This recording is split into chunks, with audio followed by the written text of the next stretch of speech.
New ইয়র্কের Manhattan থেকে আপনাদের সঙ্গে আছে আমি খালেদ মহিউদ্দিন। নানা ধরনের ঘটনা ঘটছে বাংলাদেশে। এর কোনটা সরকারের পক্ষে যাচ্ছে, কোনটা নির্বাচনের জন্য ভালো হচ্ছে, কোনটা গণতন্ত্রের জন্য সুবিধার হচ্ছে, সেই সব কিছু নিয়ে আলোচনার জন্য আজ আমাদের সঙ্গে রয়েছে জবানের সম্পাদক ও বিশিষ্ট চিন্তক জনাব রেজাউল করিম রনি। জনাব রেজাউল করিম রনি, আপনাকে আমাদের অনুষ্ঠানে স্বাগত জানাই। আপনি আমাদের সময় দিয়েছেন, সেজন্য আমাদের কৃতজ্ঞতা জানবেন। আমাদের সঙ্গে আরও থাকার কথা ছিল, কথা আছে এখনও, জাতীয় নাগরিক কমিটির মুখ্য সংগঠক জনাব সার্জিস আলমের। জনাব সার্জিস আলম আমাদের সাথে কথা হয়েছে কিছুক্ষণ আগে, তিনি আমাদের সাথে যুক্ত হবেন সেটাও জানিয়েছেন। আমরা তার কাছে অপেক্ষা করছি, তিনি যখনই আমাদের সাথে যুক্ত হবেন তার সাথে আমরা আসলে আপনাদের যোগাযোগ করিয়ে দিব এবং আমরা তার সাথে কথা বলবো। এই মুহূর্তে আমরা জনাব রেজাউল করিম রনির সঙ্গেই কাছেই আসতে চাই। জনাব রেজাউল করিম রনি,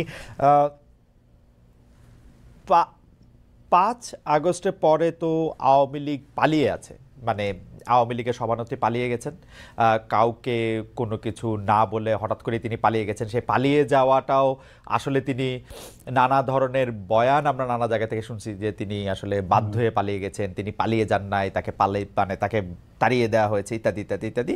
কিন্তু ফ্যাক্ট রিমেন্স, আওয়ামী লীগ বাংলাদেশ থেকে পালিয়ে গেছে, শেখ হাসিনার নেতৃত্বেই পালিয়ে গেছে। এখন তাদের প্রধান কার্যালয় পরিত্যক্ত, দেশের মাটিতে প্রকাশ্য তাদের কোনো রাজনীতি নেই। এমন অবস্থায় এই যে ধানমন্ডি 32 নম্বরের বাড়ি, বঙ্গবন্ধু শেখ মুজিবুর রহমানের বাড়ি ঘোষণা দিয়ে ভাঙা, আগুন ভাঙচুর, এর তাৎপর্য কি? মানে এর এই ভাঙাভাঙি, ধূলিসাৎ করা, আগুন দেওয়া ঠিক আছে কিনা, আপনার কাছ থেকে একটু আমরা শুনতে চাই। ধন্যবাদ খালিদ ভাই আমাকে ডাকার জন্য, এবং যে যেখান থেকে আমার কথা শুনছেন সবাইকে আমার সালাম এবং শুভেচ্ছা এবং আমার কৃতজ্ঞতা জানবেন। দেখেন, বাংলাদেশে আপনার আওয়ামী লীগকে আমরা কিভাবে চিন্তা করতাম, আওয়ামী লীগকে আমরা একটা রাজনৈতিক সংগঠন মনে করতাম। এটা ছিল আমাদের ফার্স্ট মিস্টেক। এটা কোনো রাজনৈতিক সংগঠন না। কারণ হলো এটা একটা ফ্যাসিবাদ, এটা দুই আমল মিলেই। হ্যাঁ, শেখ মুজিব 71 আগে তার ভূমিকা এটা ইতিহাস নির্ধারণ করবে, কিন্তু 71-এর পরে শেখ মুজিবের হাতে প্রথম বিচার বহির্ভূত হত্যাকাণ্ড শুরু, এবং আপনার মানে রাষ্ট্রীয় স্বৈরতন্ত্র যেটাকে বলেন, স্বৈরতন্ত্রের জনক সে সে তাকে বলতে পারেন আপনারা। তারপরে সেই আপনার ধারার একটা চূড়ান্ত পরিণতি আমরা দেখলাম শেখ হাসিনার হাতে। তো সেই চূড়ান্ত পরিণতি আপনার এমনটাই হইল, এমন একটা তুঙ্গে যায় অবস্থান করলো যে তাকে ছাত্র জনতার অভ্যুত্থানের মধ্য দিয়ে পালিয়ে যেতে হলো। তার মানে দেখা গেল দুই আমল মিলে এটা একটা এমন ফ্যাসিবাদ। ফলে ফ্যাসিবাদ আমরা জানি ক্লাসিক্যালি, থিওরিটিক্যালি, যে ফ্যাসিবাদের কোনো রাজনীতি থাকে না, থাকে একটা দানবীয় সংগঠন, এবং সেই সংগঠনটাকে পরিচালিত করে একদল অলিগার্ক। হ্যাঁ, তারা টিকায় রাখে এইটাই হলো ফ্যাসিবাদ, এবং সেটা বেস করে প্রধানত মিথ্যার উপরে। যেখানে দরকার নেই সেখানেও সে মিথ্যা কথা বলে, কারণ সত্য কথা বললে তারা রাজনীতি থাকে না। তো এরকম একটা জিনিস, যেটা ফ্যাসিবাদের থাকে হলো একটা দানবীয় সংগঠন, থাকে না কোনো রাজনীতি, সেরকম একটা সংগঠনকে রাজনৈতিক সংগঠন আমরা মনে করতাম। এটা ছিল আমাদের একটা প্রধান মিস্টেক। এখন ডিরেক্ট আপনার প্রশ্নে যদি আসি, তাহলে দেখেন, হ্যাঁ, 5 তারিখেই তো আপনার এটা মাটির সাথে মিশে যাওয়ার কথা ছিল, এত দেরিতে কেন, এই প্রশ্ন কিন্তু কেউ কেউ তুলছে। হ্যাঁ, মাটির সাথে মিশে যাওয়া, তারপরে হলো এদেরকে আপনারা ধরেন যে চীনের দুঃখ হোয়াংহো নদী, বাংলাদেশের দুঃখ গোপালগঞ্জ, হ্যাঁ, সেটাও আমরা জানি। তো কিন্তু এতদিন পরে কেন? এতদিন পরে কারণ হলো এটা তো স্পার্ক ব্যাটারিতে উস্কায় দিচ্ছে শেখ হাসিনা। ভারতে বসে আপনি ধরেন, হ্যাঁ, বিভিন্ন গ্রুপে এবং এমন এমন সমস্ত লাইভে সে আসে, এক পর্নোগ্রাফারের লাইভে সে আইসার আগে কথা বলছে। হ্যাঁ, আমি বাই দ্য ওয়ে আমি শেখ হাসিনার কোনো কথাবার্তা শুনি না, কারণ বাংলাদেশের রাজনীতিতে আপনার আওয়ামী লীগ শেখ হাসিনা নিয়ে যদি কথা বলতে হয়, এর চেয়ে দুঃখজনক আর হয় না। এর চেয়ে এটা পুরোটাই সময়ের অপচয়। কারণ আমরা রক্তের বিনিময়ে একটা পোস্ট আওয়ামী অবস্থার মধ্যে পৌঁছাইছি, এবং আমাদের রাজনীতি বিকশিত হবে a country without Awami League. এখানে যখন আমরা পৌঁছাইতে পারবো তখন আমরা বিকাশ শুরু হবে। তো এখনো পর্যন্ত যদি আমরা 32, হ্যাঁ, 71-এর চেতনা, আওয়ামী লীগ, মুক্তিযুদ্ধ এগুলোর মধ্যে আটকাই থাকি, তাহলে আমার রাজনীতির বিকাশটা হবে কখন? এইটা আপনার এবং সরকারের পক্ষ থেকে কি বলা হচ্ছে যে এটা 32 নম্বরে যে হামলাটা, এটা হলো শেখ হাসিনা যে উস্কানিমূলক কর্মকাণ্ড, ভারতে বসে তারই তার তার বিক্ষুব্ধ জনতা, হ্যাঁ, এটা তাদের রাগের বহিঃপ্রকাশ আকারে করছে। আমি মনে করি শুধু রাগের বহিঃপ্রকাশ না, সেটা হলো আওয়ামী ফ্যাসিবাদের রাজনীতির পুরা মডেল। এইটা বাংলাদেশের আর মানুষ দেখতে চায় না, মানুষ আর যে চায় না তার একটা ধরেন সিম্বল এটা। এবং এটা আমি তো মনে করি শুধু মাটির সাথে ঘুরাই দেওয়া, এইটা, হ্যাঁ, হিংসা বহিঃপ্রকাশ, ক্রোধ, রাগের প্রকাশ, এটা একটা হইতে পারে, কিন্তু এইটা না। আপনাকে গোটা সমাজের যে আওয়ামীকরণ, সমাজের যে আপনার চারোদিকে যে আওয়ামী লীগ, মানে আওয়ামী লীগের আমলে আমরা কি দেখছি, সবাই আওয়ামী লীগ আবার কেউ আওয়ামী লীগ না। হ্যাঁ, এই জায়গার থেকে আপনাকে মুক্ত হইতে হবে। বাড়ি ভাঙ্গা, গোটায় দেওয়া, এগুলো তো সিম্বলিক, এগুলি বড় ইস্যু না। বড় ইস্যু হলো আওয়ামী লীগ যে একটা নফসানিয়াত আকারে আপনার বাংলাদেশের রাজনীতি, মানুষ এবং ফ্যাসিবাদের যে সামাজিকরণ হয়েছে, বিশেষ করে শাহবাগের পরে, এটা তো আসলে একটা কাল্ট আকারে মানুষের চরিত্রের মধ্যে ঢুকে গেছে। এই জায়গার থেকে দেশকে মুক্ত করতে হবে। 32 নাম্বার ভাঙলো বা থাকলো, এটা বড় ইস্যু না। কারণ কি জানেন, অভ্যুত্থানের পরে, একটা ফ্যাসিস্ট রিজিমের বিদায়ের পরে পৃথিবীর কোন দেশে, পৃথিবীর ইতিহাসে কোথাও আপনি দেখাইতে পারবেন না যে ফ্যাসিবাদের আপনার কেবলা বলেন, মন্দির বলেন, এগুলোকে পূজার জন্য প্রোটেক্ট করা হয়েছে বা রাইখা দেওয়া হয়েছে। এগুলো সবই ঘুরাই দেওয়া হয়েছে। এটা কমন ফেনোমেনা, এটা নাথিং নিউ, এটা পৃথিবীর সব জায়গায় ঘটে। ফলে বাংলাদেশে এটাকে ইস্যু বানানোটাই একটা, আমি মনে করি যে একটা কি বলে যে অদরকারি। ঠিক আছে, মানে আপনি মনে করতেছেন যে এই বাড়িটা আরো আগে ভাঙে দেওয়া দরকার ছিল, কালকে একটু দেরিতেই ভাঙছে, তাই তো?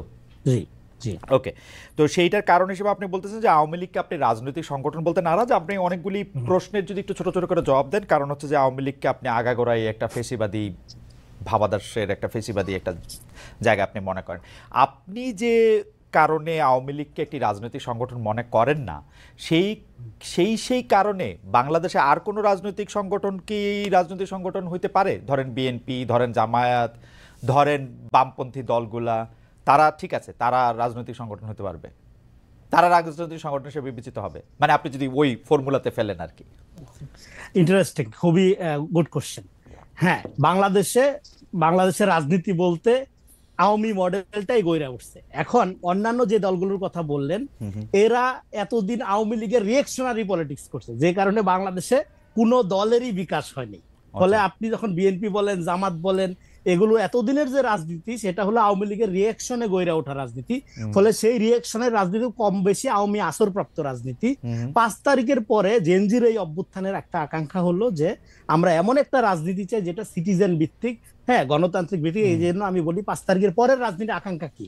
রাজনীতি আকাঙ্ক্ষা হবে ফিলান্থ্রপি অ্যাজ পলিটিক্স। আগে কি ছিল? আগে ছিল পলিটিক্স অ্যাজ ফিলান্থ্রপি, মানে আমি কোটি কোটি টাকা দিয়ে নমিনেশন কিনবো, 100 কোটি টাকায় নমিনেশন করবো, 1000 কোটি টাকা চুরি করব, এই হলো মডেল। হ্যাঁ, এখন এটা না। এখন মডেলটা হলো আপনি ইমিডিয়েট, রাইট নাও, এখন জনগণের সাথে কিভাবে থাকবেন, তার আলোকে আমরা আপনাকে রাজনৈতিকভাবে বিবেচনা করব।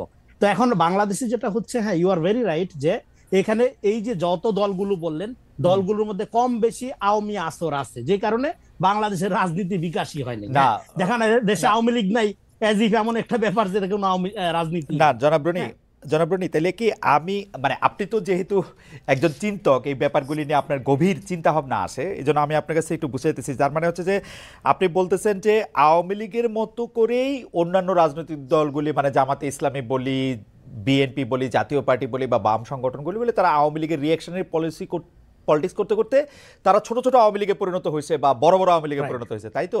তাহলে আপনি যদি আওয়ামী লীগকে ফেসিবাদী সংগঠন বলে ওর ব্যাপারে কোনো রাজনৈতিক আলাপ না করতে চান, তাহলে জামাত সম্পর্কে কেমনে করবেন সেইটা, মানে আমি একটু বুঝতে চাই। হ্যাঁ, রাইট। জামাত বিএনপি এরা তো রিয়েকশনের রাজনীতি করছে। তার মানে কি, এরা আওয়ামী লীগের কারণে বিকশিত হইতে পারে না। ফলে 5 তারিখের পরে সমস্ত রাজনৈতিক দলগুলোর জন্য একটা চ্যালেঞ্জ হলো যে তাহলে একটা ডেমোক্রেটিক রাজনৈতিক অবস্থার মধ্য দিয়ে, যেটাকে আমরা যেটা আলোচনা করতে চাচ্ছি, যে নতুন রাজনৈতিক বন্দোবস্ত। দেখেন, নতুন রাজনৈতিক বন্দোবস্ত মানে নতুন দলের বন্দোবস্ত না। হ্যাঁ, আমাদের এখানে পলিটিক্সটা প্রেজেন্ট, পলিটিক্স দরকার, আমাদের রাজনীতি দরকার। আওয়ামী লীগের কারণে কোনো রাজনীতির বিকাশ হয়নি। ফলে এখন শিক্ষাটা হইলো 5 তারিখের এইটা, যে আপনি বিএনপির নামে করেন, জামাতের নামে করেন, বামের নামে করেন, আওয়ামী মডেল আর চলবে না। আওয়ামী মডেল থেকে আপনাকে বের হইতে হবে। হ্যাঁ, এই জন্য আপনার প্রত্যেক দলের জন্য এটা একটা চ্যালেঞ্জ আকারে হাজির হয়েছে। You are very right. হ্যাঁ, তাদের মধ্যে যে আওয়ামী এলিমেন্ট গুলো আছে, আওয়ামী স্বভাব, এই জন্য বললাম যে আওয়ামী লীগ হলো আমাদের একটা কমন নফসানিয়াত, এটা জাতীয় চরিত্র আওয়ামী লীগ। হ্যাঁ, এই চরিত্র থেকে মুক্ত হওয়াটা এই রাজনৈতিক দলগুলোর জন্য একটা চ্যালেঞ্জ আকারে হাজির। তার মানে হচ্ছে আওয়ামী লীগ তো রাষ্ট্র ক্ষমতায় 75 থেকে 96 পর্যন্ত ছিল না, 96 থেকে 2001 পর্যন্ত থাকে, আবার 2001 থেকে 2009 পর্যন্ত ছিল না। তবুও মানে এই আওয়ামী লীগের রাজনৈতিক মডেল, বা যেটা আপনি নফসিয়ান বা মনন বলতেছেন, সেই মননটা আসলে আওয়ামী ভাবধারাতেই ছিল, মানে এখন পর্যন্ত। রাইট। তো আপনার বাংলা স্পিড দেখেন, আরো সহজ করে বলি, হ্যাঁ স্পিড অফ বাংলাদেশটা কখনো বিকশিত হওয়ার সুযোগ পায়নি বাংলাদেশের রাজনীতিতে। আচ্ছা এখানে ভারতীয় বাঙালি জাতীয়তাবাদের যে ন্যারেশন, হ্যাঁ সেটাই মেইন স্ট্রিম ছিল। সেটা আওয়ামী লীগ ক্ষমতায় থাক আর বিএনপি জামাত ক্ষমতায় থাক, হ্যাঁ, সেইটার আলোকেই রাজনীতি বিকশিত হয়েছে। ফলে এখানে রাজনীতি বলতে যেটা বোঝায়, এটা আওয়ামী মডেল। এখানে জ্ঞানের ধারণার আওয়ামীকরণ হয়েছে। একটা উদাহরণ দিই, ধরেন আচ্ছা একটা লোক কবি, সাহিত্যিক বা শিল্পী, হ্যাঁ সে ধরেন মুজিব পূজা করে, কিন্তু তাকে আপনি আওয়ামী লীগ মনে করতেছেন, তাকে শিল্পী সাহিত্যিক মনে করতেছেন। হুম আবার একটা লোক ধরেন যে জিয়া বা অন্য নেতাকে যদি ধরেন সে তার হুম আইকন বা সিম্বল মনে করে, তাহলে তাকে আপনি মেইনস্ট্রিম মনে করতেছেন না, আমলে নিচ্ছেন না। হুম হ্যাঁ, সে দ্বিতীয় তৃতীয় ক্যাটাগরি হয়ে যাচ্ছে।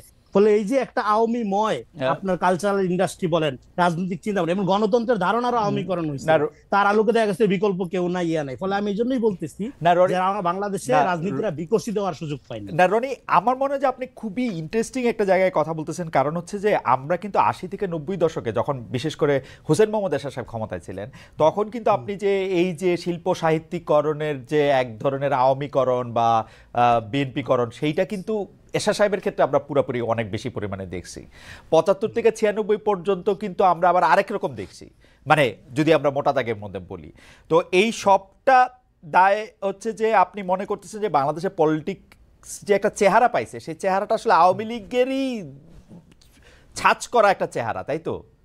রাইট, এই চেহারাটা তৈরি করছে হইলো এখানকার বামপন্থী যে পলিটিক্স, আপনারা সেটাকে বলে যে, আমি হ্যাঁ যদি নন পলিটিক্যাল বামপন্থা, হ্যাঁ কালচারাল বামপন্থার সাথে আওয়ামী লীগের যে লিঙ্ক, হ্যাঁ তার আলোকে এটা তৈরি হয়েছে, যে কারণে এটা বিকশিত হয় নাই। আপনার এখানে কাছে স্পিরিট অফ বাংলাদেশটা আপনার আবিষ্কারই করা হয়নি। আপনার কাছে ৫ তারিখের পরে এটা আমাদের টাস্ক হবে, আচ্ছা, দায়িত্ব হবে স্পিরিট অফ বাংলাদেশটাকে ইনভেন্ট করা। আপনার কাছে কি কখনো মনে হয় যে এই যে এইরকমটা হয়েছে, এটা কোনো না কোনো স্টেজে বাংলাদেশের মানুষ এরকম চাইছিল, না এরকম কখনো মনে হয় না? বাংলাদেশের মানুষ, দেখেন বাংলাদেশের মানুষ বলতে আপনি কাদেরকে বলতেছেন? বাংলাদেশে তো অনেক ধরনের, অনেক শ্রেণীর, অনেক পেশার মানুষ আছে। কে চাইছিল? এখানে চাইছিল মেইন কিনা স্ট্রিম আমি বলতে জানতে চাচ্ছি। জি না, বাংলাদেশের মানুষ এটা চায়নি। বাংলাদেশের মেজরিটি মানুষের এগেনিস্টে এই যে ধারাটা, এই যে আমি যেটাকে শাহবাগী বা বাঙালি, হুম ওটার বাঙালি জাতীয়তাবাদী বয়ানের ডোমিনেন্সি যেটাকে বলতেছি, এটা তো 5%। ধরেন ডেইলি স্টার, প্রথম আলো যে ন্যারেশন এখানে ধরেন মেইন স্ট্রিমিং করছে, হুম মূল ধারা বলতে যেটা, এটা তো মাইনরিটি। কিন্তু কালচারালি যেহেতু তারা ইস্টাবলিশ, যেহেতু তারাই প্রতিষ্ঠানের মালিক, যেহেতু তাদের সাথে ক্ষমতার সম্পর্কটা আওয়ামী লীগ বিএনপি যখনই থাকতো, তাদেরকে আমলে নিয়ে চলতো, তাদের সাথে ডিপ স্টেট কম্প্রোমাইজে বাধ্য হইতো। ফলে এই মাইনরিটি 5%, 6%-এর লোকটাই, এবং এই মিডল ক্লাস বা আপার মিডল ক্লাসটাই বৃহত্তর বাঙালি মুসলিম জনগোষ্ঠীর এগেনিস্টে রাজনীতি করে গেছে। আচ্ছা এটার পিক হয়েছিল, এটার পিকে উঠছিল ওয়ার এন্ড টেররের সময়। এবং এই আচ্ছা ধারাটা at the same time Islamophobic ধারা, আচ্ছা ইসলাম বিদ্বেষী ধারা আকারে হুম মূল ধারা হিসেবে বাংলাদেশে বিকশিত হয়েছে। ওকে, আমরা আমাদের সাথে সার্জিস আলম যুক্ত হয়েছেন। সার্জিস আলম, আপনাকে প্রথমেই আমরা স্বাগত জানাই, অভিনন্দন জানাই আপনার নতুন জীবনের জন্য। এবং আমাদের সাথে জনাব রেজাউল করিম রনি আছেন, তিনি এতক্ষণ কথা বলছিলেন। জনাব রনি, আমি আপনাকে প্রশ্নটা করে আমি জনাব সার্জিসের কাছে একটু যাই। আমি আপনাকে প্রশ্নটা করে রাখি আর কি। আপনি এখানে বলছিলেন যে এখনো যদি আমাদের ৭১-এর চেতনা এবং এগুলি নিয়ে কথা বলতে অন্যান্য অনেক দুই একটা বিষয়ের ক্ষেত্রে, তাইলে আমাদের আসলে এটা সময় নষ্ট ছাড়া কোনো কিছু মনে হয় না। আপনি কি ৭১-এর চেতনাকেও আসলে আওয়ামী লীগেরই একটা মানে আওয়ামী লীগেরই একটা নেগেটিভ মনে করেন কিনা, ৫টা নেগেটিভের বা ৩টা নেগেটিভের, এবং সেটা হইলে সেটা কেন, সেটাও আমরা একটু শুনবো। আমরা একটু জনাব সার্জিস আলম আপনার কাছে আসি। জনাব সার্জিস আলম, আবারও আপনাকে অভিনন্দন জানাই নতুন জীবনের জন্য। আমরা দর্শকদের কাছে একটু বলে রাখি, জনাব সার্জিস আলম আমাদের সাথে একটু পরে যুক্ত হয়েছেন, কিন্তু যুক্ত হয়েছেন এখন। নতুন জীবনের জন্য অভিনন্দন জানাই সার্জিস। আমরা খেয়াল করি যে গতকাল বিবিসি বাংলার একটা শিরোনাম ছিল যে ভাঙার ঘোষণা দিয়ে ধানমন্ডি ৩২ নম্বরে হামলা। তার আগেই আপনার সহকর্মী, সহযোদ্ধাও আমরা এরকম বলতে পারি, জনাব Hasnat Abdullah verified Facebook ID থেকে পোস্ট করেছিলেন, আজ রাতে বাংলাদেশে ফেসিবাদের তীর্থভূমি মুক্ত হবে। আপনাদের সহকর্মী, সমন্বয়ক ও সরকারি উপদেষ্টা আসিফ মাহমুদ সজীব ভুঁইয়া গতকাল ফেসবুকে পোস্ট করেছেন, উৎসব হোক। আগেই ভগ্নস্তূপ হয়ে থাকা ৩২ নম্বরে বাড়ি ধূলিসাৎ করা যখন শেষ দিকে, তখন আপনার ফেসবুক পোস্ট, আবু জাহেলের বাড়ি এখন পাবলিক টয়লেট। আপনার আগে আবার উপদেষ্টা মাহফুজ আলম ফেসবুক পোস্টে ভাঙার চেয়ে গড়ার দিকে মনোযোগ দেওয়ার আহ্বান জানিয়েছেন। গতকালকের ৩২ নম্বরে বুলডোজার অভিযানের ঘটনায় বৈষম্যবিরোধী ছাত্র আন্দোলন ও জাতীয় নাগরিক কমিটির অফিসিয়াল অবস্থান কি ছিল? আপনাদের সমন্বয়কদের সবার অবস্থান আমার কাছে একরকম মনে হয় না, নাকি আমার এটা বোঝার ভুল? আপনি যদি একটু আমাকে পরিষ্কার করেন যে, যেমন আপনি আসার আগে আমি একটু সামারাইজ করি, জনাব রেজাউল করিম রনি বলেছেন যে এইটা আরো আগেই ভাঙা দরকার ছিল, এটা 5 আগস্ট এটা ভাঙা দরকার ছিল, গতকাল এটা অনেক দেরি হয়ে গিয়েছে, এটা ছিল মোটামুটি ওনার সার্বিক অবস্থান। উনি নিশ্চয়ই আবারও পরে বলবেন। জনাব সাজিদ সালাম, আপনার কাছে একটু জানতে চাইব। প্রথমেই ভাই দুঃখিত আসলে আমার অনাকাঙ্ক্ষিত ভাবে এখানে যুক্ত হতে একটু লেট হওয়ার কারণে। আর দ্বিতীয়ত আপনাকে অসংখ্য ধন্যবাদ আমাকে শুভকামনা জানানোর জন্য। আমাদের জন্য আসলে দোয়া করবেন আপনারা। আমি যদি বলি আমাদের জায়গা থেকে যে এক্ষেত্রে বৈষম্য বিরোধী ছাত্র আন্দোলন কিংবা জাতীয় নাগরিক কমিটি তাদের জায়গা থেকে যে স্পেসিফিক এই বিষয়ে একটা কোনো অফিসিয়াল স্টেটমেন্ট ছিল বা কোনো একটা অবস্থান ছিল, ব্যাপারটি এরকম ছিল না। ব্যাপারটি ছিল এই যে তীব্র একটা ক্ষোভ। ভাই যে কথাটি বলেছেন সেই জায়গায় আমি সম্পূর্ণ একমত। এই বিষয়গুলো শুধু এটা নয়, আরো এরকম অনেক তীর্থভূমি রয়েছে আসলে, যেগুলো যে চূড়ান্ত যে আমাদের এই পুরো বাংলাদেশের মানুষের যে ক্ষোভ বা এই বহিঃপ্রকাশ, এটা আসলে 5ই অগস্ট কিংবা 6 আগস্ট ওই সময়ে হওয়ার কথা ছিল, হওয়া উচিত ছিল। এটা আসলে অনেক দেরি হয়ে গিয়েছে। কিন্তু আমাদের জায়গা থেকে যদি আমরা বলি, গতকালকে আমরা যেটা দেখেছি, ঘটনাটা এই সময় এসে এভাবে হয়তো প্রত্যাশিত ছিল না, কিন্তু সবচেয়ে বড় কথা হচ্ছে এটা এক সময় না এক সময় প্রকাশিত হওয়ারই কথা ছিল। এবং এক্ষেত্রে সবচেয়ে বেশি আমার মনে হয় যে প্রভাবিত করেছে খুনি হাসিনা, যে প্রভাবিত তিনি ওই 15-16 জুলাই করেছিলেন ওই গণভবনে বসে প্রেস কনফারেন্স করে, সেই প্রভাবিত তিনি এখন করছেন ভারতে বসে। তিনি যখন এখনো তার জায়গা থেকে এমন টোনে কথা বলেন যে এই টোনে তিনি কথা বলেছিলেন ওই জুলাইয়ের আগে, তিনি যখন এখনো তার ভিতরে বিন্দুমাত্র কোনো অনুসূচনা দেখা যায় না, কিংবা তার যে কথা বা এই যে এতগুলো খুন করেছে সেগুলোর জন্য যে দায় নেওয়ার যে বিন্দুমাত্র মানসিকতা, সেটাকে বিন্দুমাত্র অ্যাড্রেস না করে বরং যারা এই অভ্যুত্থানের সাথে সরাসরি সম্পৃক্ত তাদেরকে প্রত্যক্ষ এবং পরোক্ষভাবে বিভিন্ন রকম আবার ওই ট্যাগ দিয়ে যখন উপস্থাপন করার চেষ্টাটা করা হয়, এই যে এতগুলো মানুষকে খুন করা হয়েছে তার নির্দেশে, সেগুলোর জন্য বিন্দুমাত্র তার জায়গা থেকে সহানুভূতি না দেখিয়ে বরং তার ওই পূর্বের ইতিহাস দিয়ে যে সিম্পেথি নেয়ার যে তার একটি প্রক্রিয়া সবসময় তার ভিতরে দেখা গিয়েছে, সেটা যখন তিনি আবারও করেন তখন মানুষের ভিতরে একটা ক্ষোভ তৈরি হয়। এত বড় একটি হত্যাযজ্ঞ ঘটানোর পরে তিনি যখন নতুন করে আবার ছাত্র সমাজের উদ্দেশ্যে এসে বক্তব্য দিতে চান, তখন মানুষের ভিতরে এই ক্ষোভটা সামগ্রিকভাবে তৈরি হয়। আপনি গতকালকে ওই ভিডিওগুলোতে দেখবেন এখানে কিন্তু কোনো নির্দিষ্ট শ্রেণীর বা পেশার মানুষের কিংবা নির্দিষ্ট কোনো প্ল্যাটফর্মের মানুষের রিপ্রেজেন্টেশন ছিল না, সকলে এই জায়গায় ঐক্যবদ্ধ হয়েছিল যে এই বিষয়টিতে তাদের অবস্থানের জনাব ক্ষেত্রে। সাজিদ সালাম, আমার কয়েকটা প্রশ্ন আছে। আপনি কি কালকে শেখ হাসিনার বক্তব্য শুনছেন? আমি তার বক্তব্যের আংশিক শুনেছি, যে আংশিক ক্লিপগুলো আমরা মানে কেন সোশ্যাল কেন মিডিয়াতে কেন দেখেছি। মানে আমি একদমই একাডেমিক ইন্টারেস্ট জানতেছি, কেন শুনছেন? যেমন আমার কোনো শোনার না। দরকার হয় নাই, আমিও শুনি নাই ভাই। আমার শোনার কোনো দরকারই হয় না, আপনি শুনছেন কেন? তাহলে আমি একটু জানতে চাই। না না, প্রথম কথা হচ্ছে যে খুব স্বাভাবিকভাবে আপনি দেখবেন সোশ্যাল মিডিয়ায় যে কোনো বক্তব্যের ইন্টারেস্টিং পার্ট গুলো ক্লিপ আকারে ছোট ছোট 30 সেকেন্ড 1 মিনিটের ক্লিপ আকারে সামনে চলে Okay. আসে। এরকম একটি ক্লিপ সামনে চলে এসেছিল, যেই জায়গায় ওই ক্লিপটি বিভিন্ন জায়গায় এসেছে, যেই ক্লিপটি আসলে এরকম করে রিপ্রেজেন্ট করছিল যে তিনি আবার ওই আগের আজকে থেকে 6-8 মাস আগে যেই কথাগুলো বলে তিনি 16 বছর কাটিয়েছিলেন, সেম সিম্প্যাথি নেয়ার কথাগুলো তিনি আজকেও দাঁড়িয়ে বলছেন। এবং আপনার কাছে কি সিম্পেথি, মানে আপনি কি সিম্পেথি ওনার জন্য সিম্পেথি পাইছিলেন? আপনি মানে ওনার জন্য সিম্পেথি হয়েছিল ওনার বক্তব্য শুনে? ভাই সবচেয়ে বড় কথা হচ্ছে কি, মানে এই যে মানে আমি কেন এই প্রশ্ন করতেছি, যে আমার কাছে মনে হয় গত 15 বছর ধরে শেখ হাসিনা বাংলাদেশ শাসন করছেন। এর মধ্যে গত 10 বছর ধরে, বিশেষ করে 2014 সালের পর থেকে উনি যতবার যত জায়গায় বক্তৃতা দিচ্ছেন সেটা জোর করেই দিচ্ছেন। জোর করে দিচ্ছেন বলতে তিনি যেন প্রধানমন্ত্রী বিটিভিতে ছিলেন, ইয়াতে ছিলেন, জোর করে দিচ্ছেন, আমাদের জোর করে শুনতে হয়েছে। এখন তো এটা আমাদের জোর করে শোনার বিষয় না। এবং উনার কি সেই প্রভাব, সেই ইনফ্লুয়েন্স মানে শতভাগের 1 ভাগও আছে যে আমরা ওইটার প্রতিক্রিয়ায় গিয়ে আরেকটা কাজ করে আসতে হবে? আপনার কাছে কি মনে হয় জনাব সাজ্জেস? না দেখুন, সবচেয়ে বড় কথা হচ্ছে যে আমরা আমাদের জায়গা থেকে, মানে কেউ এটা ব্যক্তিগত জায়গা থেকে গিয়ে এই বিষয়টি করেছে এরকম না। মানুষ হয়তো বা মানুষের ভিতর আমার মনে হয় এখন এই বিষয়টি কাজ করছে যে আমাদের আসলে যেই কাজগুলো 5ই অগস্ট বা ওই সময়টাতে করা দরকার ছিল, যেগুলো এখন আমাদের জায়গা থেকে বাকি রয়ে গিয়েছে, মানুষের এই ক্ষোভটা সামগ্রিকভাবে শুধুমাত্র ওই হাসিনা বক্তব্য দিচ্ছে এই জন্য তৈরি হচ্ছে, ব্যাপারটা এরকম না। এই ক্ষোভের কিছু অংশ আমি যদি বলি একদম ফ্র্যাঙ্কলি অন্তর্বর্তীকালীন সরকারের উপরেও আছে।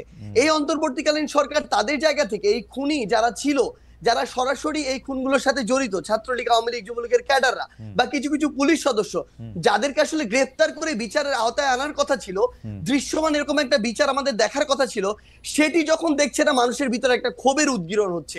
যখন দেখছে ছাত্রলীগ, যুবলীগ, আওয়ামী লীগের ওই সদস্যরাই বিভিন্ন ভাবে বিভিন্ন দলের সাথে এখন যুক্ত হচ্ছে এবং আশ্রয় প্রশ্রয়ে তাদের চোখের সামনে দিয়ে হাঁটছে, তখন এই মানুষগুলোর ভিতরে আরেকটা ক্ষোভ তৈরি হচ্ছে। তখন এই মানুষগুলো সামগ্রিক ক্ষোভের একটি, আমার মনে হয় নতুন এখানে একটা ওকেশন পেয়েছিল, যে ওকেশনে গিয়ে অ্যাটেন্ড করে নিজের এই ক্ষোভটির উদ্গীরণ করেছে মানুষ। এইটা কি এরকম হইতে পারে জনাব সার্জিস আলম? ধরেন শেখ হাসিনার উপরে তো আপনার কন্ট্রোল নাই, আমারও কন্ট্রোল নাই। শেখ হাসিনা আরেকটা বক্তৃতা দিল, তারপরে গিয়ে কোন বাড়িটা ভাঙবেন? না দেখুন, এখানে শেখ হাসিনা অসংখ্য বক্তৃতা দিক আর একটা বক্তৃতা দিক, সেটা ফ্যাক্ট না। তবে মানুষের ভিতরে এই যে ক্ষোভ, যেই ক্ষোভটা আসলে মানুষের একটা ভিতরে 5ই অগস্টের পরে, যে কথাটি গতকালকে আমরা দেখলাম যে আমাদের উপদেষ্টা মাহফুজ ভাই যিনি রয়েছেন, তিনি বলেছিলেন যে মানুষ ভাঙাটা এক পাশে রেখে গড়ার দিকে মনোযোগ দিচ্ছিলেন, কিন্তু মানুষ যখন দেখছিলেন তার যেটুকু ন্যূনতম চাওয়া, ওই চাওয়াটুকু বিচারের ক্ষেত্রে হোক বা অন্যান্য পলিটিক্যাল স্পেয়ারে হোক, যেটা মানুষ এক্সপেক্ট করে, ওইটুকু যখন প্রত্যাশিত অনুযায়ী পাচ্ছে না, তখন মানুষের এই ক্ষোভের উদ্গীরণটা বিভিন্ন কারণে হচ্ছে এবং ঘটছে। এবং সবচেয়ে গুরুত্বপূর্ণ বিষয় হচ্ছে, শেখ হাসিনা আগামীতে, আমি ধরে নিচ্ছি 1 মাস পর কোনো বক্তব্য দিলেনও না, কিন্তু আজকে থেকে 2, 3, 4 মাস পরে আমরা যদি এই দৃশ্যমান শহীদ পরিবারের কিংবা যারা আমাদের আহত যোদ্ধারা রয়েছেন তাদের এই রক্তের বিচারগুলো দৃশ্যমান না দেখি, দেখবেন শেখ হাসিনার বক্তব্য দেয়া লাগবে না, আমরা শহীদ পরিবার কিংবা আহতদেরকে সাথে নিয়ে হয়তোবা এরকম রাস্তায় আমাদেরকে নেমে যেতে হবে, এরকম একটা দৃশ্যমান বিচারের জন্য। তো এই জায়গাটা শুধুমাত্র শেখ হাসিনা দৃশ্যমান বিচার করার জন্য আপনারা আওয়ামী লীগের স্থাপনাগুলি বা আওয়ামী লীগের সাথে জড়িত জিনিসগুলি গিয়ে আপনারা ভাঙবেন। এটা আওয়ামী লীগ না, সবচেয়ে বড় কথা হচ্ছে কি, দেখেন আওয়ামী লীগ বলে এমন কিছু এখানে বিষয়কে নিয়ে আসা হচ্ছে। আওয়ামী লীগের সবাই, আমরা যে স্পষ্ট করে বলি, আওয়ামী লীগের যে মানুষগুলো এই বিষয়গুলোর সাথে জড়িত ছিল, হত্যাযজ্ঞের সাথে, খুনের সাথে, ফ্যাসিজমের সাথে, স্বৈরাচারের সাথে, এবং তারা যেগুলোকে সিম্বল, এক প্রকার উপাসনালয় হিসেবে তৈরি করে, সিম্বলাইজ করে এতদিনের রাজনীতিটা করেছে, মানুষের ক্ষোভ ওই জায়গায়। বাংলাদেশে আমি ধরে নিচ্ছি 20% মানুষ আওয়ামী লীগের সমর্থক ছিল, কই বাকি বাড়িগুলোতে তো গিয়ে হামলা করা হয়নি, ওই সমর্থকদের বাড়িতে গিয়ে কিন্তু হামলা করা হয়নি, কিন্তু এই ধানমন্ডি 32, ওই গণভবন কিংবা এই যে বিভিন্ন ভবনগুলোকে কেন্দ্র করে পুরো একটা উপাসনালয় হিসেবে প্রেজেন্ট করে এই যে রাজনীতি করা হয়েছে, মানুষের ক্ষোভটা ওই জায়গায়। এবং এটা স্পেসিফিক ভাবে দল হিসেবে আওয়ামী লীগ নয়, বরং স্পেসিফিক ভাবে কিছু প্রতিষ্ঠান বা উপাদান যেগুলোকে সামনে রেখে এতদিন আওয়ামী লীগ এই অত্যাচার নিপীড়নের রাজনীতিটা করেছে। ওকে জনাব সার্জিস আলম, আপনি যে বিচার না হওয়ার কথা, যারা এর জন্য দায়ী সেটা না হওয়ার কথা, সেটা আপনি বলেন। আমি মনে করি বাংলাদেশে জুলাই আগস্টে বা তার আগে যতগুলি রাজনৈতিক হত্যাকাণ্ড হয়েছে, যতগুলি রকম পুলিশ গুলি চালিয়েছে, নিবর্তনমূলক যত রকম কাজ করেছে, সেটা সরকার প্রধান, সেটা এককভাবে তাকে দায়ী করা উচিত, অন্তত প্রথম জায়গায় তাকে রাখা উচিত। এখন আমরা তার বিচার না হওয়ার জন্য, তিনি যে এখন ইন্ডিয়ায় বসে আছেন এর জন্য আসলে স্পেসিফিকলি, এবং তার দলের লোকজন, আমরা প্রথমে শুনেছিলাম এতজন আছেন ক্যান্টনমেন্টে, পরে শুনলাম এই কয়জন আছেন, সেই কয়জন চলে গেছেন। আমরা তো আপনাদেরকে এইটার বিচার দাবি করতে কখনো শুনি না, যে কেন মানে ওরা চলে গেল, কেন ওদের নামে একটা স্পেসিফিক মামলা করা হলো না, কেন এটার মধ্যে এটা কি করা হলো। এটা কি আপনারা এটা সেনাবাহিনী বলে আপনারা তাদেরকে ছাড় দিচ্ছেন? আপনারা কি মনে করতেছেন যে না, এদের সম্পর্কে কোনো কিছু বলা যাবে না? আমি আসছি আপনার কাছে জনাব সার্জিস আলম, আমি একটু জনাব রনির কাছে একটু চট করে একটা জিনিস একটু জেনে আসি। জনাব রনি, আপনি 71-এর চেতনা নিয়েও কথা বলতে চান না? 71-এর চেতনাকেও আপনি আওয়ামী লীগের সম্পত্তি মনে করেন কিনা? 71-এর চেতনা আওয়ামী লীগের সম্পত্তি মনে করি না। 71-এর ঘটনাটা কি ঘটছে? 71-এর ঘটনাটা ঘটছে হইলো, হ্যাঁ 71-এ আপনার একটা জনযুদ্ধ ছিল।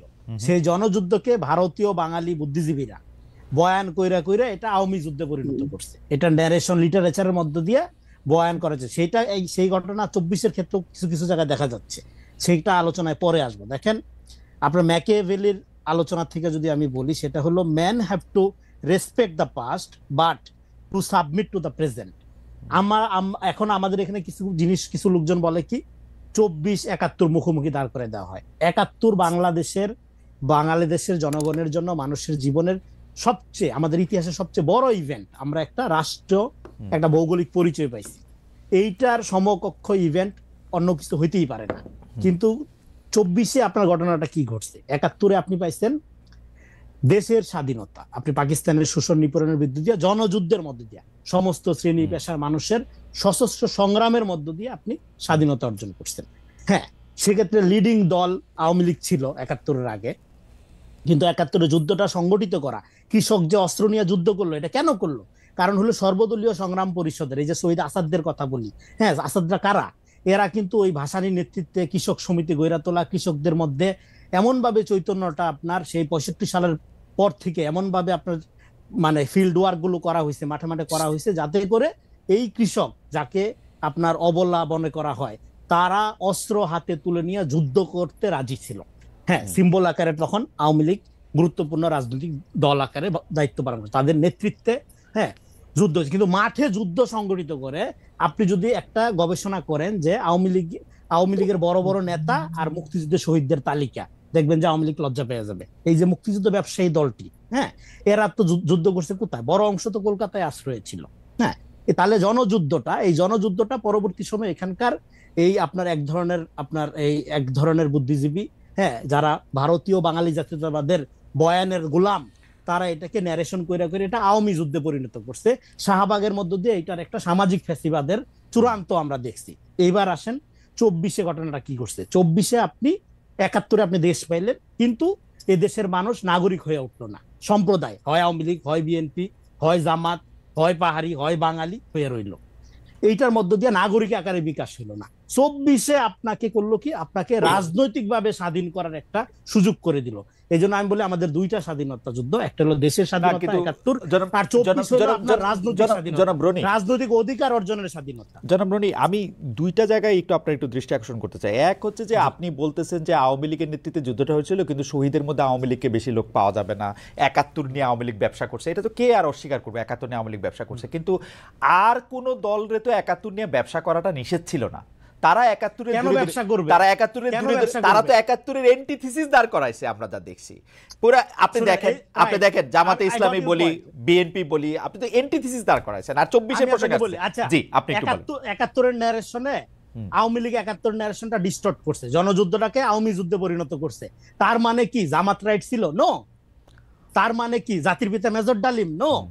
আপনার ৭১, আপনি যেটা বলছেন, শুনেন, জামাত ইসলামের প্রবলেমটা হলো জামাত হিস্ট্রিক্যালি, আপনার একটা মজার কথা আছে, in the wrong side of history. আপনি জামাত ইতিহাসের একটা রং সাইডে ছিল ৭১-এ, হ্যাঁ, এবং এখন সে যদি মনে করে তাহলে ২৪টা জামাতের অভ্যুত্থান, এই রং সাইড থেকে রাজনীতি করা যায়, কিভাবে করা যায়? তাইলে আপনার ইতিহাসটা চেঞ্জ করে ফেলতে হবে। এই ২৪-এর অভ্যুত্থানটা যদি ধরেন জামাতের অভ্যুত্থান হইতো, হ্যাঁ, তাহলে জামাতের পলিটিক্যাল স্টেক দাঁড়াই যেত, আমরা কেউ ঠেকাইতে পারতাম না। কিন্তু এটা তো ভাই ২৪টা জামাতের অভ্যুত্থান না, এটা তো ভাই বিএনপির অভ্যুত্থান না, এইটা ছাত্র জনতার অভ্যুত্থান। এইটার সাবজেক্টিভিটি হলো প্লুরাল, এখানে দল মত নির্বিশেষে মানুষ এসে অভ্যুত্থান করছে। এবং এটার স্পিরিটটা ছিল কি? এইটার স্পিরিটটা ছিল ইনসাফ, নৈতিকতা। আর বাংলাদেশ দেখেন ১৫ বছরে বাংলাদেশের মানুষের মোরালিটি ধ্বংস হয়ে গেছিল। বিএনপি জামাত হিসাবে পিটায় মারা একটা স্বাভাবিক ব্যাপার হয়ে গেছিল। আচ্ছা, জামাত মারতেছে, আমারে তো মারতেছে না। ছাত্র দলের লোকজনের গুম করে নাই, গুলি করে মারে নাই, তখন তো মধ্যবিত্ত নামে নাই। কিন্তু যেই তার ছেলেকে মারছে, আরে এ তো খারাপ আওয়ামী লীগ, হ্যাঁ, তার মানে মিডল ক্লাস একটা প্রতারণা করছে। এবং এই প্রতারণা কেন করছে? মিডল ক্লাস প্রতারণা করছে, মুক্তিযুদ্ধের বাঙালি জাতীয়তাবাদের এমন একটা বয়ান তাদেরকে খাওয়ানো হয়েছে যে তোরে জুতার বাড়ি দিব ৩ বেলা, কিন্তু উন্নয়নের গল্প শোনাবো, সুখে থাকবে, অসুবিধা নাই। হ্যাঁ, উন্নয়নই বড়, টাকা পয়সা বড়, লোভকে জাতীয় সংস্কৃতি হিসাবে চালু করে আওয়ামী লীগ এগুলি করছে। হ্যাঁ, এখানে সেই জায়গা থেকে আপনি ধরেন এই যে ৭১ পূজা, যেটা, এটা ডেফিনেটলি আমাদের নৎসাৎ করতে হবে। এবং ২৪ হলো কি? ২৪ হলো আমাদের গোটা জনগোষ্ঠীর ইতিহাসের প্রকল্পকে রেস্কিউ করার আন্দোলন। রেস্কিউ করতে হবে। শোনেন, ইতিহাসে অকাট্য বলে কিছু নাই ভাই। না না, সেটা ঠিকই আছে। আমি আমি আমি আমি সকল ধরনের পূজা পার্বণের বিপক্ষে, কিন্তু সেটা ঠিকই আছে, সেটা আপনার বক্তব্য, শুধু হিন্দুরা করবে পূজা পার্বণ, সেটা একমাত্র আমি ধর্মীয় জায়গা থেকে বলতেছি না। আমি সকল ধরনের পূজা পার্বণ, সিম্বলিজম, সকল কিছুর এগুলির বিপক্ষে। কিন্তু ঘটনা হচ্ছে যে আপনি ৭১টারে পরে এসে যখন ২৪-এ আসলেন, জনাব রনি, আপনি যে রাজনৈতিক ইনসাফ প্রতিষ্ঠার জন্য ২৪-এর এই আন্দোলনটা হয়েছে, এইটা কি আপনি হাইন্ডসাইট বলতেছেন, মানে আগস্ট পার হয়ে আইসা সেপ্টেম্বরে বলতেছেন, নাকি জুলাই আগস্টেও আপনি এটা বুঝতেছিলেন? কারণ হচ্ছে আমরা আসলে শাহবাগের সময় বুঝতেছি। শাহবাগের সময় বুঝছেন ২০১৩ সালে, 2013 সালে আমি শাহবাগের সময় পার্সোনালি আহ, আহ, আমার পজিশন একটু চেঞ্জ হয় নাই। আমি 13 সালে যা বলছি শাহবাগের সময় এখনো তাই বলতেছি। না মানলাম, কিন্তু 2024 সালের জুলাই আগস্টের আন্দোলনটা কি আসলে রাজনৈতিক ইনসাফ প্রতিষ্ঠার জন্য হয়েছিল কিনা? রাইট। জুলাই চ্যানেল, জুলাইয়ের কোনো রাজনৈতিক জুলাইয়ের কোনো রাজনৈতিক কর্তাসত্তা নাই। হুম, জুলাইয়ে যেটা হইছে, হুম, জুলাইয়ের কোনো রাজনীতি নেই, জুলাইয়ের আছে স্পিরিট, রাইট। এবং সেই স্পিরিটটাকে রাজনীতিতে রূপান্তর করা হলে এখন আমাদের দায়িত্ব। হুম, দেখেন একটা পপুলার, দেখেন যে ছেলেটা ব্রাকের ছেলেটা দাঁড়াইছে ও তো বিসিএস এর পরীক্ষা দিবে না। হুম। যে ছেলেটা না, রেসিডেন্সিয়ালের আইসা ব্র্যাকেট ছেলে বিশেষ পরীক্ষা কেন দিবে না? ওর দরকার নাই ভাই, ও বাইরে পড়বে হয়তো, বা বা ধরেন আপনার বাংলাদেশের সবার গত অনেকগুলি বিসিএস এ প্রাইভেট বিশ্ববিদ্যালয়ের ছেলে মেয়েরা অংশগ্রহণ করছে, বেশ সবাই ভালো তো করছে। যায় না, সবাই যায় না, মানে আমি বলছি বড় অংশই যায় না, বেনিফিটলি যায়। কিন্তু আমি বলতেছি যে স্কুলের ছেলেটা নামছে ওর কি চাকরি মাথায় আছে? আমি বলতেছি বাংলাদেশে না, যে সেটা নাই। ধরেন, আমার কথাটা পয়েন্টটা হলো এটা, বাংলাদেশে যে 20 লাখ টাকা দিয়ে প্রশ্নপত্র কিনা মেয়েরে ছেলেরে ডাক্তার বানানো একটা গর্বের ব্যাপার, ঘুষ খায়া প্রচন্ড ভাবে, হ্যাঁ, লুটপাট কইরা টাকা পয়সা বানানো একটা সফলতার ব্যাপার। এই সংস্কৃতি তো চালু করছিল আওয়ামী লীগ। সেই জায়গা থেকে যে মানে ছেলেগুলো এই নামছিল, সংস্কৃতি হ্যাঁ, এই সংস্কৃতি 2009 সাল থেকে চালু হয়েছে। হ্যাঁ চালু হয়েছে, কিন্তু তার ফলে আমরা গোটা সমাজের ব্যাপারে, ইয়াং প্রজন্মের ব্যাপারে তো আমরা আশাহত হয়ে গেছিলাম। I head politics generation grow হয়েছিল। সেই জেনারেশন যখন এইভাবে রাস্তায় নেমে আসলো, এটার স্পিডটা তো বুঝতে হবে। এই জন্য আমি বলি এইটার স্পিরিটটা কি পলিটিক্স ছিল? এটার স্পিরিটটা না, কি পলিটিক্স ছিল না, এটা পলিটিক্স পরে আসে। প্রথমত এটা মোরাল স্পিড থেকে দাঁড়াইছে। সে দেখছে যে না, আমার আবু সাইদকে এইভাবে গুলি করে মারতেছে, এটা হইতে পারে না, ওকে। ছাত্রকে গুলি করে মারতেছে, এটা হইতে পারে না। এই যে মোরাল, আগে তো এটা হয় নাই, যখন বিএনপি জামাত মারছে তখন কিন্তু তার মধ্যে মোরাল কলটা হয় নাই। ওকে। ফলে এই যে নৈতিক জাগরণটা হইলো, এটা স্পিড জুলাইয়ের, এই জাগরণটাকে আপনি এবার পলিটিক্যালি ট্রান্সলেট করেন, ট্রান্সিডেন্টাল করেন, বিস্তৃত করেন, ঠিক আছে। রাজনীতি দাঁড়ায় যাবে। আমার এবং কাছে সেই রাজনীতি বাংলাদেশে এক্সিস্টেন্সিয়াল যে পলিটিক্যাল পার্টি, বিএনপি, জামাত এবং অন্যান্য যারা, ইভেন বৈষম্য বিরোধী যারা, প্রত্যেকের জন্য একটা চ্যালেঞ্জ আকারে হাজির হয়েছে। ওকে, ওকে। আপনি জুলাই স্পিরিটটার যে অনুবাদের কথা, আমরা একটু কথা আগাই নেই, আমি প্রশ্নটা করে রাখি। জুলাই স্পিরিটটার যে আপনি এটা দেখতে পান, সেইটা হচ্ছে যে নতুন যে রাজনৈতিক বন্দোবস্তের কথা বলা হচ্ছে, সেই রাজনৈতিক বন্দোবস্তের মধ্যে এইটার মানে অনুবাদ আপনি দেখেন কিনা, সেইটা আমরা পরে আসবো। আমরা একটু জনাব সার্জিস আলমকে শুনে আসি। জনাব সার্জিস আলম, আপনার কাছে আসার আগে আমি একটু দর্শকদের কাছে জানতে চেয়েছিলাম যে শেখ হাসিনা বক্তব্য পচা ঠেকাতে সব গণমাধ্যমকে হুঁশিয়ার করেছে বৈষম্য বিরোধী ছাত্র আন্দোলন, তাদের অবস্থান সঠিক বলে মনে করেন কিনা? শতকরা 68% দর্শক মনে করছেন যে তাদের অবস্থান সঠিক, শতকরা 32% মনে করছেন যে অবস্থান সঠিক নয়। 66,000 দর্শক এখানে ভোট দিয়েছেন। জনাব সার্জিস, আমি বিরতির আগে আপনার কাছে ছিলাম, আপনার কাছে আবার ফিরে আসছি। বিরতি না, মানে জনাব রেজাল করিম রনির সাথে কথা বলার আগে। জনাব সার্জিস আলম, আপনি আপনার জায়গা থেকে ভাই একটা জিনিস একটু জাস্ট ক্লিয়ার করেন, ওই যে ছাড় দেওয়ার কথাটা বলেছিলেন, এটা কাদেরকে ইন্ডিকেট করে? অর্থাৎ এটা কি সেনাবাহিনী নাকি অন্তর্বর্তীকালীন সরকার? না না, আমরা শুনেছিলাম যে আওয়ামী লীগের যারা শীর্ষস্থানীয় নেতৃবৃন্দ আছেন, আওয়ামী লীগ, যুবলীগ, ছাত্রলীগ, বা তাদের মধ্যে অনেকে প্রাণ ভয় সেনাবাহিনীতে, ক্যান্টনমেন্টে আশ্রয় নিতে গিয়েছিলেন। তাদের একটা মোটামুটিভাবে তাদের একটা সংখ্যাও বলা হয়েছিল আইএসপিআর থেকে এটা দিয়ে, কিন্তু পরে আমরা দেখলাম তাদের কাছে এই সংখ্যক লোক তাদের কাছে আসলে নাই। আবার এদের কিছু লোক আবার এদের মধ্যে আছে। আমি সেজন্য জানতে চাইছিলাম যে আপনারা কি আসলে এই যে যাদেরকে ছেড়ে দেওয়া হলো, এমনকি শেখ হাসিনাকে যে বিদেশে চলে যেতে দেওয়া হলো পদত্যাগের পরে, এর জন্য কি আপনারা সেনাবাহিনীকে বা কাউকে আসলে দায়ী মনে করেন কিনা? আপনারা যে বিচারের কথা বলছেন, দেখেন দুইটা বড় বিষয় সার্জিস। একটা হচ্ছে যে এই আওয়ামী লীগের এই অন্যায়, অত্যাচার, হত্যা, গুম, খুন, 15 বছরের গণতন্ত্রহীনতা, সব প্রতিষ্ঠান ধ্বংস করা, এগুলির জন্য যে শাস্তির দাবি, সেই শাস্তি যে না হওয়া, সেই বিচার কার্য শুরু না হওয়া, সেটার জন্য আপনি আসলে কারে দায়ী করবেন? এখন তো আপনারা ক্ষমতায়, আপনাদের পছন্দের সরকার ক্ষমতায়, তাই না? দ্বিতীয় কথা হচ্ছে যে এই জুলাই আগস্টে যারা শহীদ হয়েছেন, সেই শহীদদের মধ্যে থেকে যারা আহত হয়েছেন, তাদের চিকিৎসার জন্য, তাদের টাকা পয়সা দেওয়ার জন্য যে সরকারের, আমি কোট আনকোট ব্যর্থতা বলতেছি, সেইটার জন্য আপনি আসলে কাকে দায়ী করবেন? আপনি নিজেও আপনি দেখেন যে জুলাই স্মৃতি ফাউন্ডেশনের সাধারণ সম্পাদকের দায়িত্বে আপনি আর থাকলেন না। কারণ হচ্ছে যে এই পুরো ব্যাপারটা যদি আপনি বলেন, যেই দুইটা বিষয় নিয়ে আপনি আসলে দায়ী করতেছেন যে আওয়ামী লীগের বিচার হচ্ছে না, শহীদদের বা আহতদের পাচ্ছে না, তার জন্য আপনি দায়ীটা করবেন কারে আসলে? নিজেরা ছাড়া? দেখুন, এই জায়গায় হচ্ছে না, যেখানে আমার নিজের দায় আছে আমার নিজের দায়ও সেখানে স্বীকার করতে কোনো সমস্যা নেই, কিন্তু সবচেয়ে বড় কথা হচ্ছে আমরা আমাদের জায়গা থেকে যে জিনিসটা মনে হয়েছে সেটা হচ্ছে বর্তমানে অন্তর্বর্তীকালীন সরকারে খুব স্বাভাবিকভাবে যখন এখানে উপদেষ্টা নির্ধারণ করা হয়, বিভিন্ন দলের মতের বিভিন্ন স্টেক হোল্ডারের সাজেশন নেওয়া হয়, সবাই সবার জায়গা থেকে এই যে যে মানুষগুলোর নাম সাজেশন করেছিল যারা এখন রয়েছে উপদেষ্টা পরিষদে, সবাইকে হয়তো এরকম মনে করা হয়েছিল যে এই মানুষগুলো তাদের জায়গায় স্ব কর্মক্ষেত্রে এই মানুষগুলো ভালো এবং তাদেরকে এখানে সাজেস্ট করা হয়। কিন্তু আমার জায়গা থেকে, আমার ব্যক্তিগত জায়গা থেকে মনে হচ্ছে এখন যারা আমাদের এই জায়গায় উপদেষ্টা পরিষদে রয়েছেন অনেকের ক্ষেত্রে এই জিনিসটা খাটে। তারা হয়তো মনে করছেন যে বাংলাদেশের যে মানুষ যারা রয়েছে তারা হয়তো হয় তাদের মতোই সবাই ভালো, না হয় তারা মনে করছেন যে এই মানুষগুলো খুব দ্রুত ভালো হয়ে যাবে, একটা সুযোগ দিয়ে দেখি।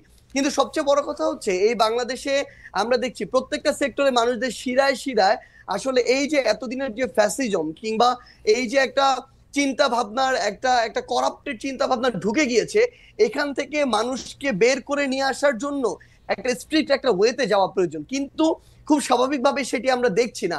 বরং ওই মানুষগুলোর মধ্যে যে প্রথমে 2-3 মাসে যে একটা ভীতি তৈরি হয়েছিল যে জনাব সার্জিস একটা কথা বলি, জনাব সার্জিস একটা কথা বলি, আমি বিভিন্ন জনের কাছ থেকে যা জানছি, যত উপদেষ্টা আপনারা নিয়োগ দিচ্ছেন ডক্টর ইউনূস সহ, আপনারা সহ সব উপদেষ্টা নিয়োগ দিচ্ছেন আপনারা আর কারো কথা শুনে কোনো একজন উপদেষ্টা নিয়োগ দেন নাই। আচ্ছা, সবচেয়ে ভাই একটা জিনিস একদম ক্লিয়ার করি, এটা হচ্ছে সবচেয়ে বড় মিথ্যা কথা। কেউ যদি বলে থাকেন তাহলে তিনি মিথ্যা বলেছেন অথবা না জেনে বলেছেন।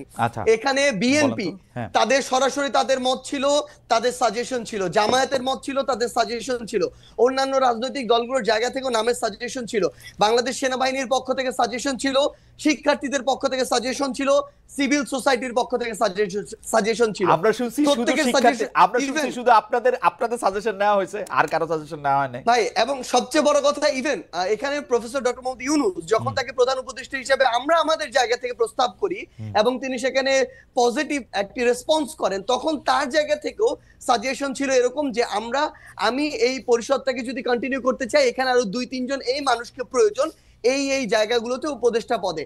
সো এখানে প্রায় 5 থেকে 6টি স্টেক হোল্ডারের সরাসরি অংশগ্রহণ ছিল, সরাসরি তাদের সাজেস্ট করা যে উপদেষ্টারা তারা এখন রয়েছেন। কেউ যদি এটা স্বীকার করতে না চান, অবশ্যই এটা সৎ সাহসে তাদের অভাব।